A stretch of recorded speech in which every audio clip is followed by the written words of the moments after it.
Content measure a fluorescence in situ hybridization signals within the nuclear. As you can see this image, they have 3 channels. If you click on other channels, you can see some staining within the nucleus. That's probably something you want to measure, either count it or measure the intensity and stuff like that. So I'll show you guys quickly for one way to do it. This is probably more than one way you can do that with the Cellsens. Turn off these 2 channels, just focus on the nucleus channel for now. Set up the manual threshold. Very similar as I already showed to when you count the cells. And you go through the channels. For the next channel, you can see this is signal 2.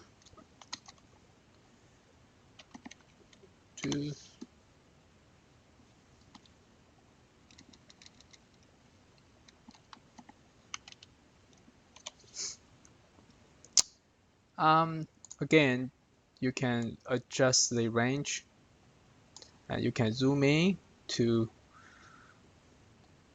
have a look if it's covers most of the useful signal you want to detect. If you're happy with it, move to next channel. Zoom in. Here is before like stuck together. You can adjust it. That looks better.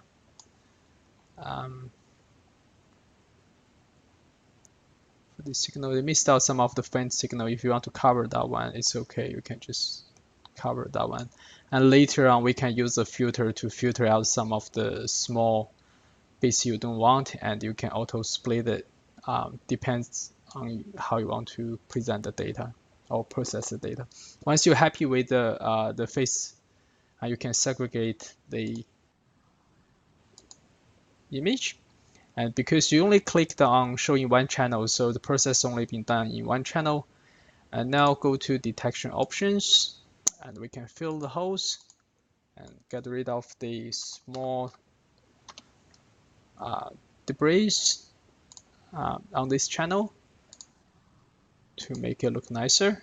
And then we can use the auto split to separate the cells. And then you select all detected objects.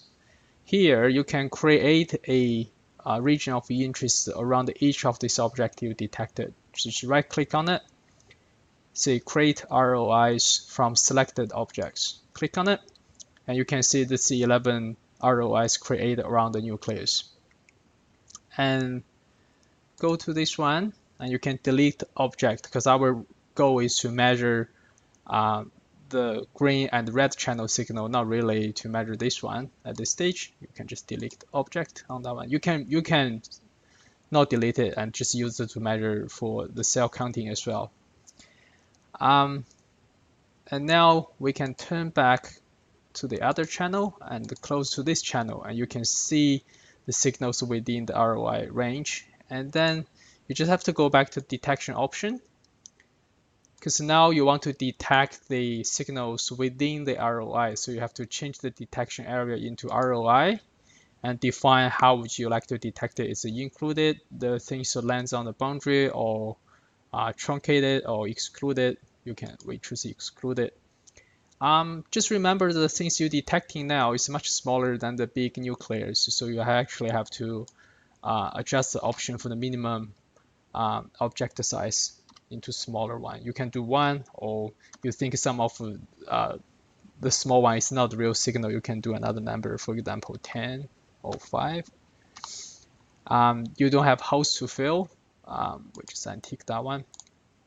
Click, detect again, and you can see the 2 signal detected in that range. And here you can further use the auto split to split something you think it should be 2 signal rather than 1, maybe that one, depending how you set up the parameters. And this is a bit of a tryout error.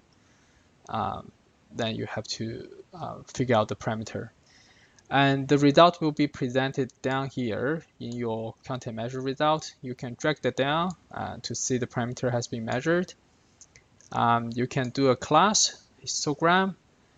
You can pick a group by what? You can group by ROI, and you can measure the mean shape factor, or you can just count it.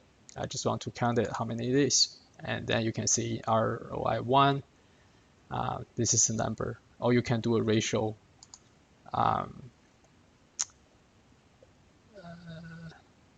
Actually, didn't really, there you go, area fraction. You can do the area fraction within the ROI as well.